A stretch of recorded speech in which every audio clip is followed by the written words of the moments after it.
예, 우리 좌우에 계신 분들과 한번 인사하겠습니다. 잘 오셨습니다. 끝까지 승리하십시오.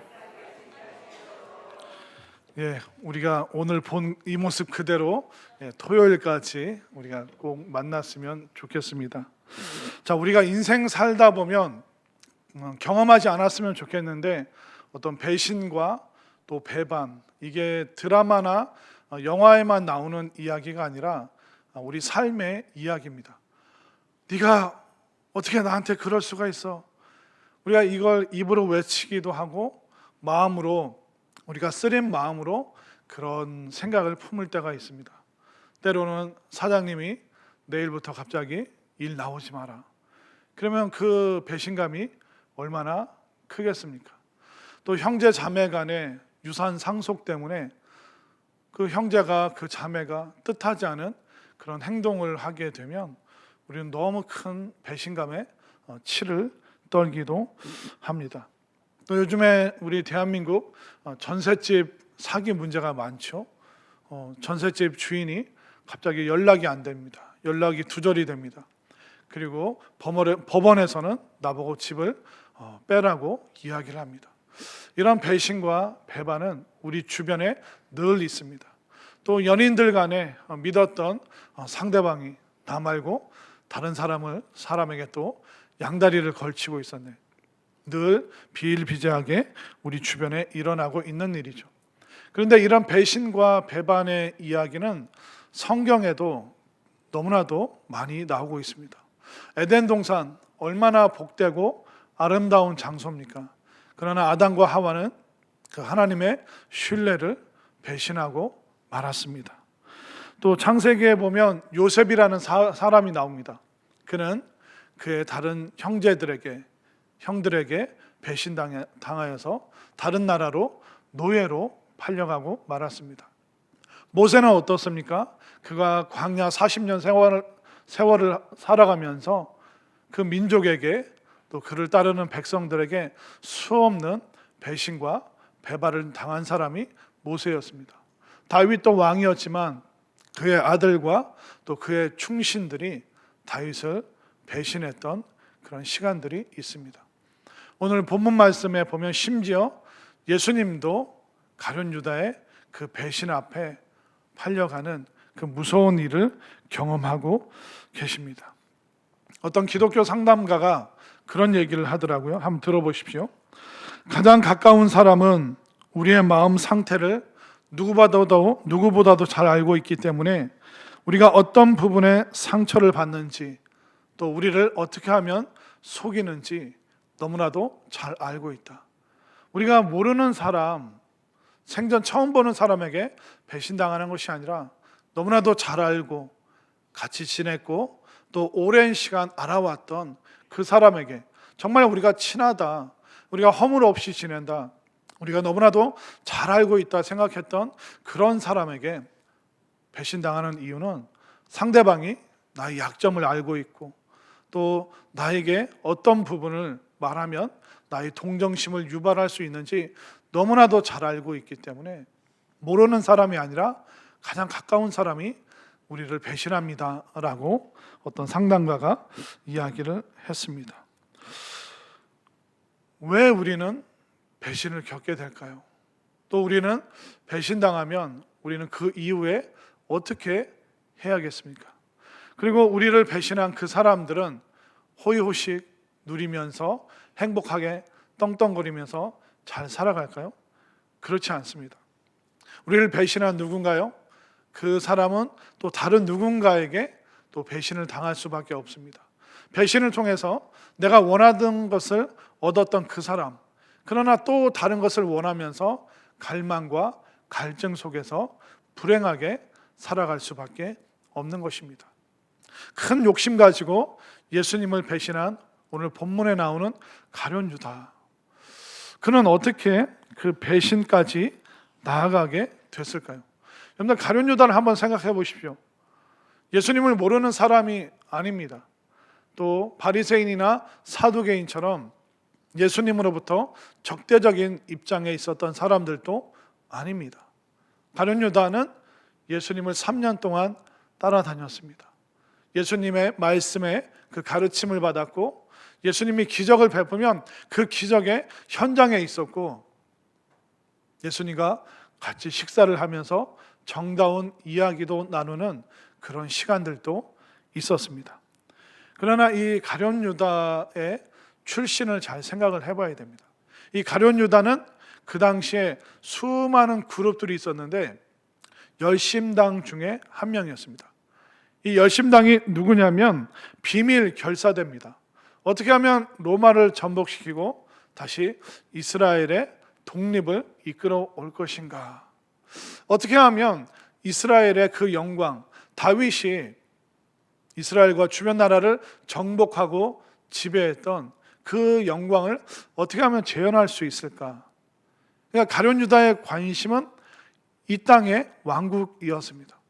어떻게 하면 이 땅에 내가 원하는 나라, 내가 원하는 민족, 내가 원하는 그 국가를 세울 수 있을 것인가?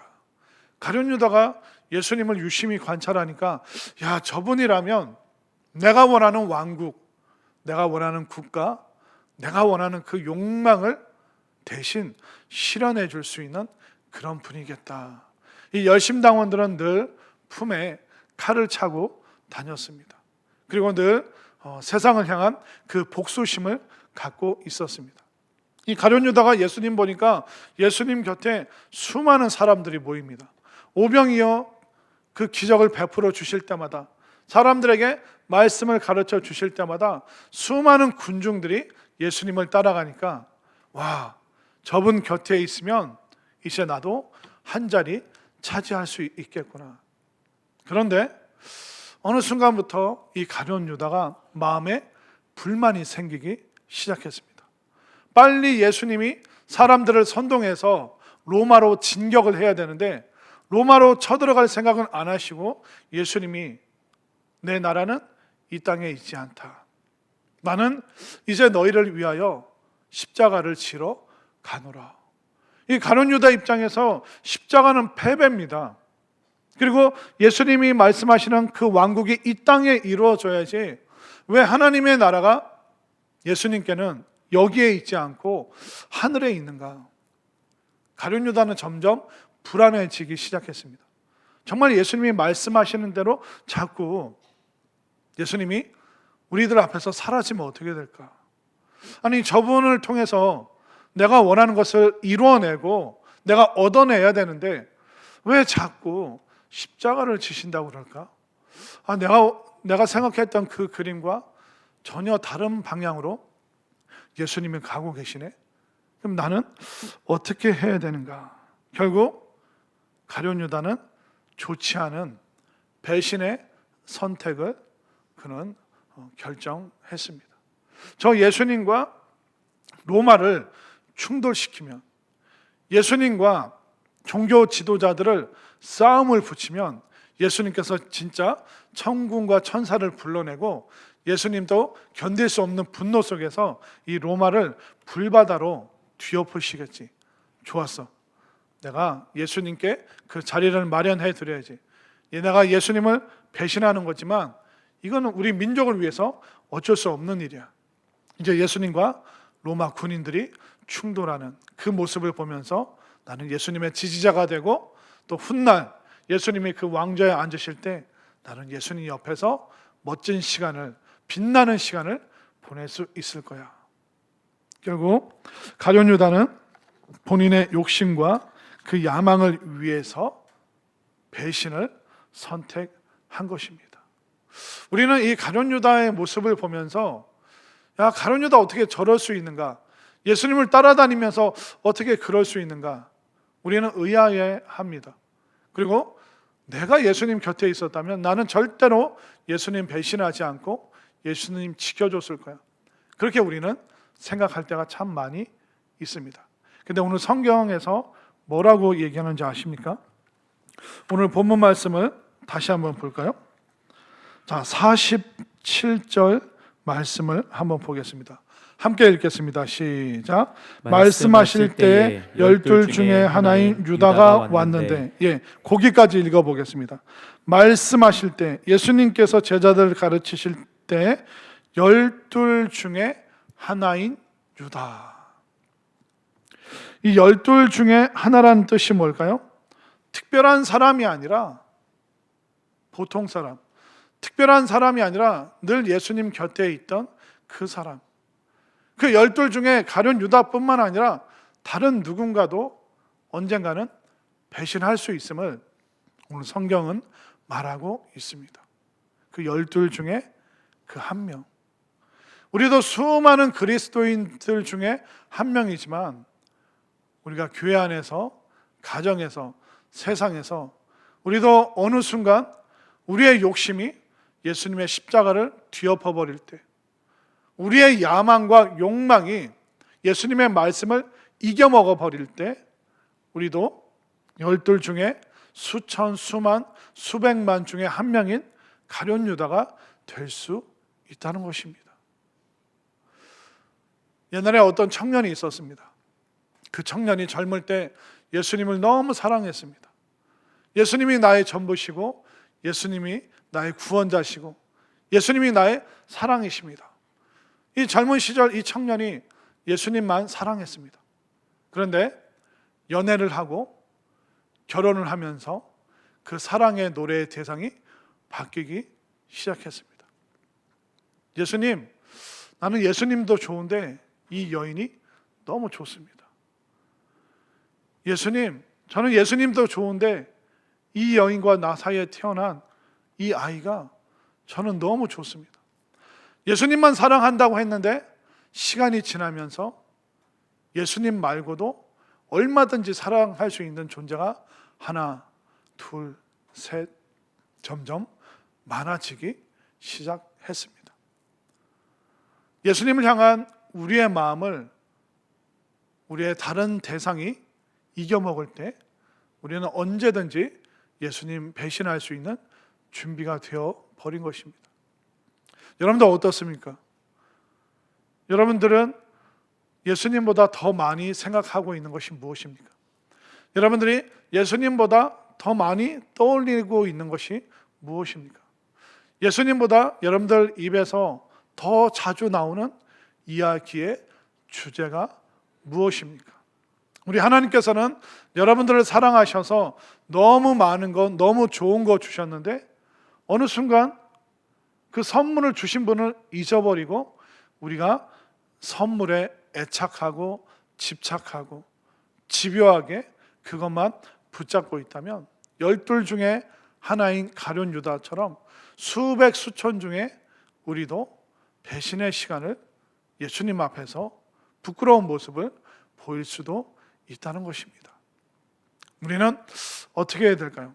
우리가 이 세상 살아가면서 수많은 배반을 경험합니다. 그때 우리가 나를 아프게 한 사람을 묵상해야 될까요?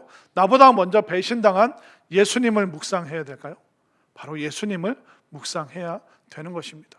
여러분들 힘들게 한 사람, 그 사람만 생각하지 마시고 나보다 먼저 힘들어 보셨던 그 예수님을 여러분들이 생각할 수 있게 되기를 바랍니다. 또 지금 내가 오늘날 2024년도 예수님보다 내가 더 애착하고 있는 대상이, 또 물건이, 또 시간이 어떤 것인지 한번 떠올려 보시기 바랍니다. 우리가 언제든지 우리의 욕망이 십자가를 이겨버리게 된다면, 우리의 야망과 욕심이 말씀을 뒤엎어 버린다면 우리는 12 중에 하나인 그 가룟 유다가 될 수 있는 위험이 있습니다. 그렇기 때문에 여러분들 사랑의 대상을 이 한 주 동안 잘 점검하셨으면 좋겠고, 또 아픔과 배신을 겪어보신 여러분들은 나를 배신한 그 사람이 아니라 나보다 먼저 아픔 겪어보신 그 주님 생각하면서 정말 우리를 늘 약할 때 강하게 만들어주시고 그 아픔을 위로하시는 우리 주님과 동행할 수 있는 이번 한 주 될 수 있기를 간절히 소망합니다.